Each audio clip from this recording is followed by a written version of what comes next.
Residence SP గారికి నారాయణ గారికి వచ్చిన ఇన్ఫర్మేషన్ మేరకు నూనె నారాయణరావు గారిని గంగాపురంలో ఒక వ్యక్తి అక్రమ బియ్యం వ్యాపారం చేస్తున్నారని సమాచారం మీద నన్ను మా ఏఎస్ఓ గారిని మా ఏఎస్టీఓ గారిని ఇక్కడ మధ్యవర్తి తీసుకుని జంగాగూడెం పంపించారు. వారి సమాచారం మేరకు మేము ఎస్ఆర్ పెట్రోల్ బంక్ దగ్గర ఏపీ 05T 4189 అని లైలాండ్ లారీని ఆపి తనిఖీ చేశాము.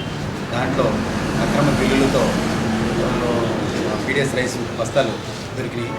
దాని మీదట నూనె నారాయణరావు పిలిపించి ఒరిజినల్ బిల్లులతో వెరిఫై చేశాము.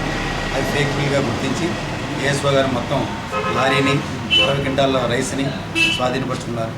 తర్వాత ఒక భద్రత నిమిత్తం వేరే హ్యాండ్ ఓవర్ చేశారు. కలెక్టర్ గారి దగ్గర భారత నిత్యావసరాల చట్టం 6A కింద కేసు నమోదు చేశారు.